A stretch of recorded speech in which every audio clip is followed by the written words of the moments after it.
Bonifay, 24 years old, professional wakeboarder from Lake Alfred, Florida, and I've been wakeboarding. I think it's 12 years now. So, 1994 I started. I grew up water skiing. I started skiing when I was 6 months old, down at Cypress Gardens. My mom and dad would pretty much train me from a young age and pull me around the yard on my skis, and then so that's how I sort of got into it. And then just grew up doing some ski contests. Started barefooting, and then in 1994, my mom bought a Mastercraft, and the dealership threw in a wakeboard with it, and that was pretty much the first time I got to really ride a wakeboard. It was actually like three weeks before the 3-event nationals, so my mom said I couldn't ride it because I've trained so long and so hard for the 3-event nationals that all I wanted to do at the time was ride the wakeboard. So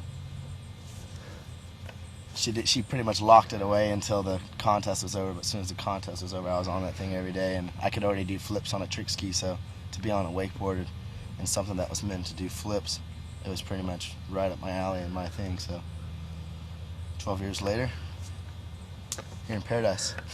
Signing with Ronix is that we're actually an owner in the company, so it's like pretty much us making decisions, brainstorming all the time, and then we're all so close and such good friends that like we can have conversations and not shut people down, but like have a really good constructive criticism to make the best product possible. So I think that's one sick thing about it.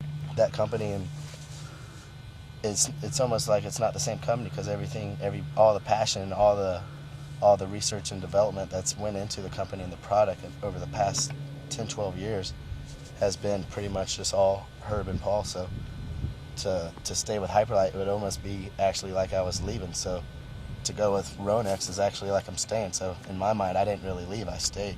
So as soon as I found out what was going down and I knew that Paul and Herb were going to start their own company, I mean, I knew from that point on that it was something that I wanted to be a part of. One, because Herb has single-handedly been responsible for every bit of construction pretty much on a wakeboard today.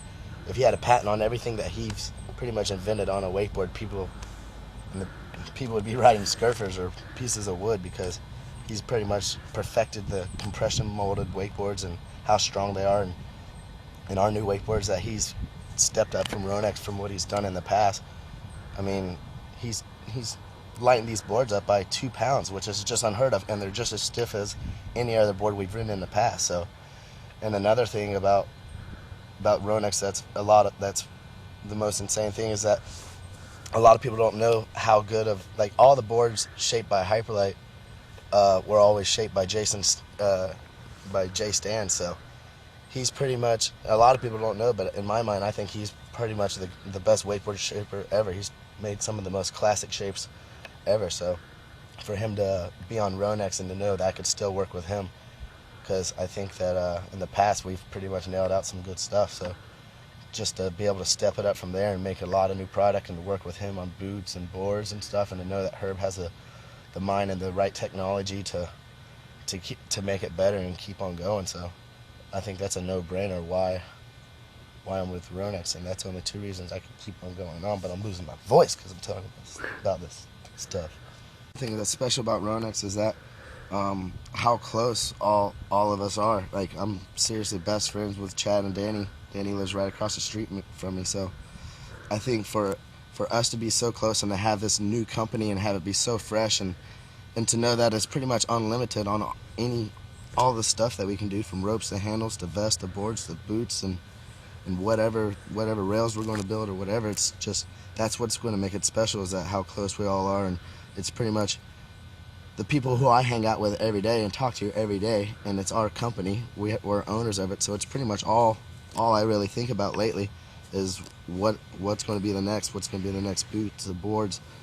What are we going to do? We come up with some new contests, some rail jams and stuff. So there's a lot to be done. There's a lot we're going to do. So I think y'all better strap on your seatbelts, because it's going to get rowdy, because Chad and Danny ain't messing around.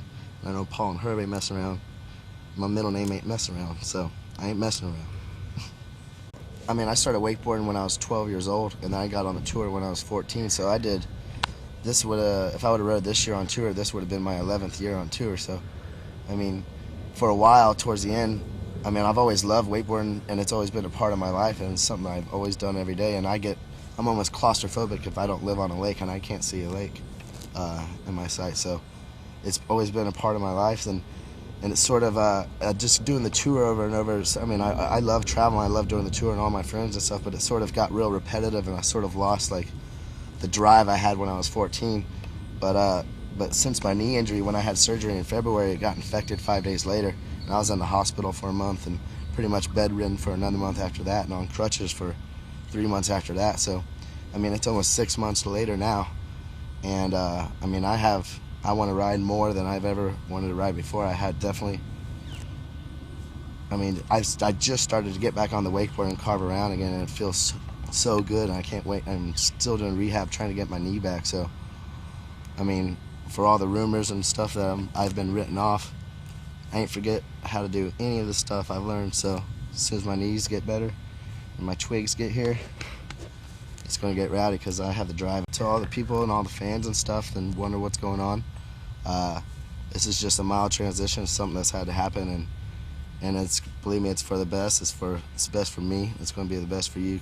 I blew my knee out, or I tore my meniscus when I was 18, but I had the surgery and I was going again in a month and a half later. So this is the first time I've ever really been hurt and really been off the water for any large amounts of time. So, and just being in the hospital and not even being able, I mean, it sucks not being able to wakeboard, but I couldn't walk, I couldn't do anything. I couldn't drive for a couple months. So you take a lot of things from granted that you usually don't even think about. So, I mean, and once I got over that and got home and focused on rehab, and now that I'm starting to get around more and starting to be able to walk better, it sounds crazy, but I was on crutches for 3.5 months. So it almost felt like I was not getting better, but I mean, within the last month and a half, I'm starting to ride a little bit. Actually, I just did my first wake jump in 6 months just today, just a couple hours ago.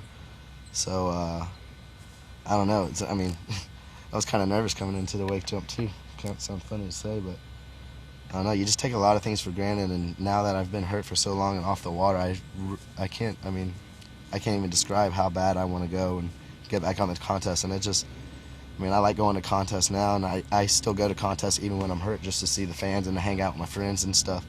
But it really does suck sitting on the sidelines, sitting there watching everyone rip it in the new head-to-head format and stuff. So, I mean, it's just building a fire under me, and my feet are getting hot, so getting ready to jump.